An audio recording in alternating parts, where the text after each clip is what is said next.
Economic output in the European Union rose by 0.3% in the first 3 months of 2023 compared to the previous quarter, according to initial estimates. It means that Europe's economy avoided a recession over the winter, slightly picking up pace. But how do we feel in the beginning of this year? How are we doing? And can it be measured by a simple quarterly percentage change that we're used to hearing in the news? Welcome to Euronews Debates. We're going to be covering all of that and more in this edition. But before we go over any of this, here's how our economies are normally measured, but also how they could be in the future. Economic growth. It's a term often bandied around by politicians, but what does it actually mean? Put simply, it's how much a country's economy increases or decreases in size over a period of time. It can be either positive or negative. It's usually measured by something called gross domestic product, otherwise known as GDP. The idea is to reflect the value of all goods and services produced within an economy, a key indicator of its general health. But what if we flipped this idea and economic model on its head and moved beyond growth? This would be something quite different indeed. For starters, not using GDP is the main way to achieve economic policy objectives. It would also mean living within our means and not constantly growing at an unsustainable rate. How does such a big change go about happening, though, you might ask? That's a question Europe's policymakers and experts are looking to answer.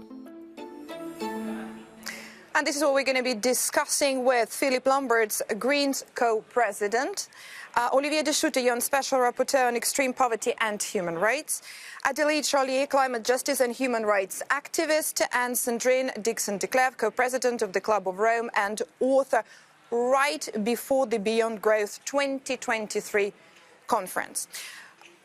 Let's start with you, Philip Lamberts. What is the core of this problem, and what should be the concept of growth in 2023? Well, the thing is that this planet can be measured. That means it has limits.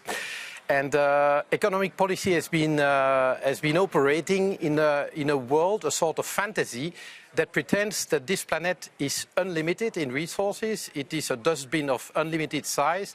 It is a pool of resources that you can exploit without end. And actually, this is just denial of reality. And if we want human beings to live a decent life and not just a happy few, well, then we need to take into account those limits in our economic policy. And that is the crucial question in the 21st century. We are 8 billion now on this planet, looking at 9, 10, maybe 11. If you want to make room for everyone, you need to start realizing that we need to operate within boundaries. Otherwise, humanity will fade away or disappear more brutally. Olivier, another important aspect here of some of these policies, how they're hurting the poorest in society, and why focus should be reducing on reducing inequality rather than on increasing GDP. Indeed, it's important to realize that the growth of GDP means very little to people in poverty when they do not benefit from such general economic progress, particularly in a context in which, in the name of increasing GDP, inequalities are being increased. In the name of growing the economy, we are liberalizing trade, we are creating a business-friendly investment climate, which means basically reducing taxation on large corporations. We privatize the commons on which many people depend. In other terms, we have tried to pursue growth at all costs, particularly at the cost of people living in poverty. So they have much to benefit from this discussion about the kind of development we need and whether we still need to use GDP growth as the compass for future development. Adelaide, let's look at the other perspective. Why is this concept so present in a debate about young generation when it comes to rethinking the economic growth? When you look at the part of the younger generation that has stood up and now has been engaged for quite a while around climate justice aspects, we see that when we go to the core of our demands, we actually need a change in order, like you were saying, to stay within the planetary boundaries while respecting human rights and social justice aspects. And what we see for the past years, when we look at European policies or federal and national policies, is that we are in constant incoherence us, it's like we have this goal, like the Green Deal, but constantly next to that, we keep on developing exactly the same policies in order to achieve this other goal, which is growth of GDP. And so now I think younger generation question the social target that we have, which is this constant growth. Is this really going to allow us to reach our other goal, which is the Green Deal?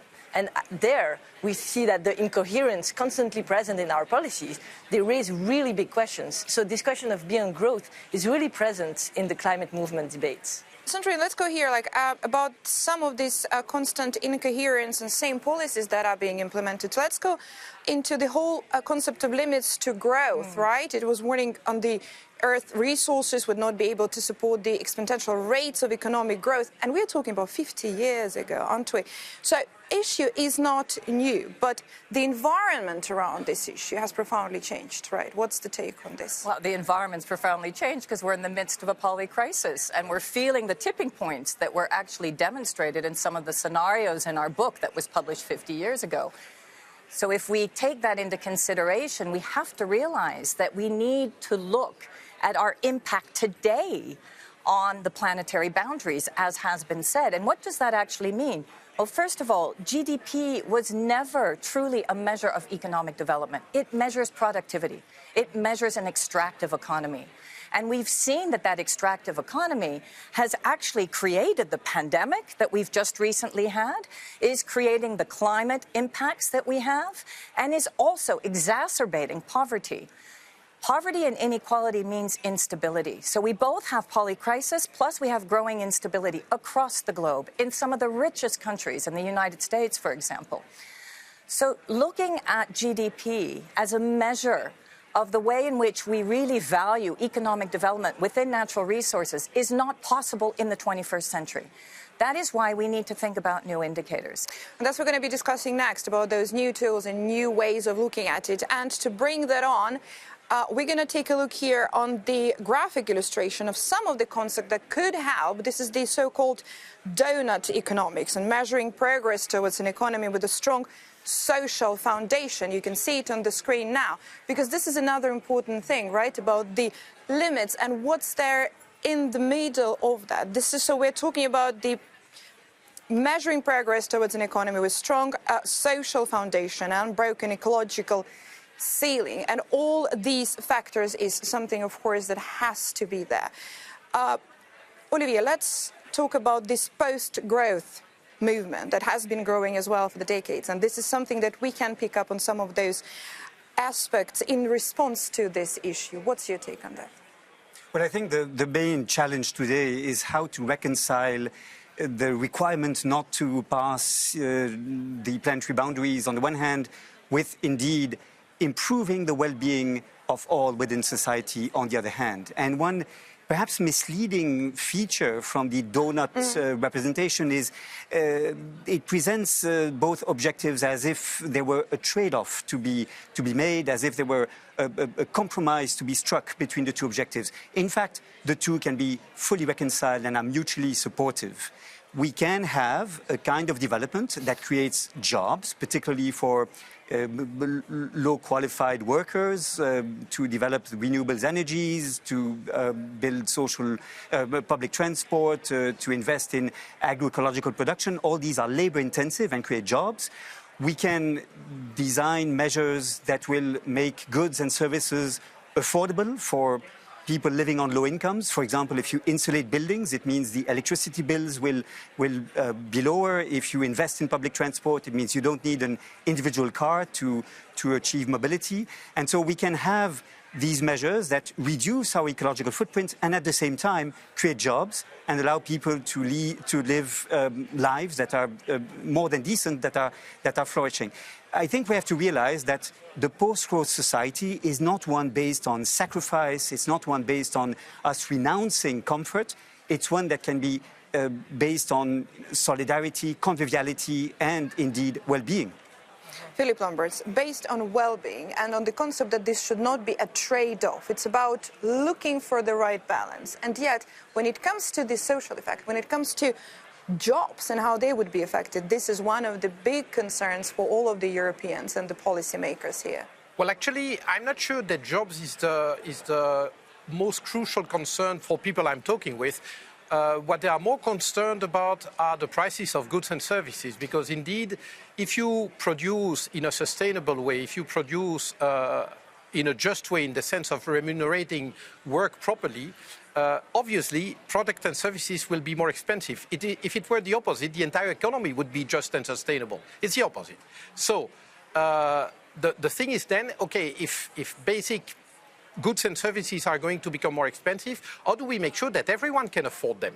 Because, well, we need to eat, we need to live someplace, we need to wear clothes, we need to move. So are we not creating a dual class society? Well, by the way, that we are witnessing already today. Are we not making the problem worse? That is the whole issue of the just transition. How can the transition be just? And there, I think Sandrine made the point that taxation has a crucial role to play if you really want wealth to be, and the benefits of this society to be distributed in a more equal way. That doesn't mean that we should be in a communist system where basically it's one size fits all, but the degree of inequality that we are witnessing today, the degree of, how should I say, capital gains that is demanded by the machine, and that is by the individuals, the capital owners, are just incompatible with human life on this planet. So either you change the structure of the economy, or this will drive humanity to its end. And so the question is how do we make sure, I wouldn't say that we are leaving no one behind, because, well, those capital owners can no longer enjoy the kind of profits that they are enjoying today. So, yes, they will be on the losing end of the equation, and we should make no bones about that and no mystery about that. But how do we make sure that indeed, well, society as a whole can really move forward and enjoy the benefits of a good life? How is it that when you look in rich countries like France, you have so much dissatisfaction with work, with life? There must be something wrong, even though France is a rich country, right? So there must be something wrong in the system. The system delivers economic growth, but does not deliver well-being. But look, when it comes to such an important issue nowadays as the whole rise in the prices, how do you get the people and societies on board with the necessary changes when it comes to the short-term changes? How to convince? You need to show real willingness to reduce inequality, even regardless of the green transition. I mean, look at the Gilets jaunes in France. That was really striking. You have the collision of two policy decisions. The first policy decision is to abolish wealth tax. And the next policy decision is to increase diesel prices. How can this not explode, right? Just imagine the opposite. That prior to increasing diesel prices, the government would have said, okay, we are going to increase taxes on capital gains and on capital stock, right? Well, that would have been a very clear message that the government was intent on reducing inequality. And that would have made the effort more palatable. I don't say that it would have been easy, but one of the crucial ingredients of acceptability of reforms is justice. Adelaide, let's touch upon this. When it comes to social justice and climate action, when it comes to the younger generation, we could see that these two movements have been specifically converging. How do the young Europeans look at that, and how to convince them, and should we? I think three things. First, like Olivier already touched upon, does economic growth actually today, right now, on the short term, support people that are actually having a hard time to finish their month? Does economic growth allow them in the short term to reach that? Honestly, I don't think that's happening right now. So short term, we can work with these different social movements to create and rethink our targets on an economical level. Second, looking at the different crises and emergency, like the climate emergency, we see that there is a huge inequality in who is contributing the most to the climate crisis and who is suffering the most from it. There, the inequality is there since more than 50 years ago, and it's just going to keep increasing. So there is also an inequality to raise. And lastly, I think it's important to still to mention here that when we talk about beyond growth, it's really important that we're talking about certain countries in the world, certain economies that have gone way too far in their growth. I think it's very interesting when we look at academics like Tim Jackson's, who raised the point that you need growth to reach some type of well-being. But this growth, at some point, it does, like, you cannot continue it nonsensely without looking at some point that it doesn't keep this coherence with well-being. And this is where we are, for example, in most countries in the EU and in the West, where we want to keep going with growth, but we see it doesn't align to the growth of well-being anymore. So it's just important to state here that on the question of social justice internationally, we're not talking about every single country in the world. We're talking about Western countries who have already achieved a certain well-being. And now, in the question of social justice and historical responsibility, we need to question the way and the targets that we want to put on the table. Sandrine, how can we get to this level specifically, not in all the countries in the world, but let's talk Europe, let's talk the European Union. Yeah, let me build on what's just been said, because I think it's fascinating that we continue to think that somehow the economy is working as it's pushing growth. And it's not. As Aid has indicated, first of all, this is the first generation that is making less than its parents. We have the highest rates of suicide. We have the highest rates of mental illness. And we have people going in the streets suffering from energy poverty, not having access to affordable food and inflationary impact. What we have done through our system dynamic modeling, based on the work of the Limits to Growth, but has continued actually over the last 50 years, is published a new report called Earth for All, a Survival Guide for Humanity. And within that report, we have looked at the index between actually social tipping points and well-being and wealth. And we've seen that in our well-being index, wealth has gone up, and actually well-being has dramatically plummeted in the wealthiest countries. So that inequality gap is only growing, which means that the economy that we have today is, first of all, over-financialized. It's only giving profits to the few, and in particular to a few shareholders. It is not servicing the real economy and people's lives and livelihoods. So how do we redress that balance? What we talk about in Earth for All, a Survival Guide for Humanity, is we say there are 5 key turnarounds in order to get there. You have to deal with poverty, inequality, empowerment, in particular girls and women across the globe who can have access to education, be part of decision-making, and then energy and food as the basic underbelly of making and allowing us to survive and thrive. And lastly, we need to start taxing the wealthiest portion of our economy properly. That means that we need to stop the windfall profits that we've seen that have been absolutely huge for the fossil energy companies. We need to tax those, and we need to properly redistribute. And I agree with Philippe, this is not some kind of communistic state. This is about a much more egalitarian state that enables actually people to innovate, but also for communities to thrive and not just survive. And we have to be careful. Continued instability, not taking into consideration the poorest citizens in Europe, will mean that we will see a real insecure situation across Europe from a political perspective. Let's talk about some of the practical tools and examples of something that has been done and can be done now in the short term, specifically, of course, because we have this growth of populism and other forces. Philip. Well, the basic principle is what you measure is what you get. So we should start measuring stuff that really matters. Sandrine mentioned agriculture. It's not that we are enabling industrial agriculture, we are inciting it at the expense of every other model. Now, we could start measuring not production, but soil quality. We could start measuring, natural productivity, which could start measuring the use or reduction of use of pesticides and herbicides. And when you put in place those measures and you give yourself targets, basically you force yourself to go into a more virtuous direction. Now, interestingly, this is something that the Commission has hinted at and indicated with a farm to fork strategy. And guess what? There's enormous resistance, because this hits vested interests. Because indeed, industrial farming does not benefit the planet, but does benefit owners of that system, and they don't want to surrender their power and their profits. And this is where we need political courage. Actually, most of the instruments we need No, we don't know everything. I could not give you the blueprint of a sustainable economy, but quite a lot of work has been done. And never forget that the current economic system was not on the shelf and then we implemented it. It's a social construct. And a post-beyond growth economy will be a social construct as well.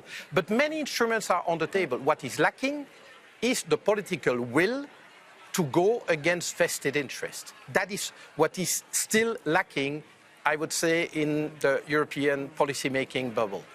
Olivier.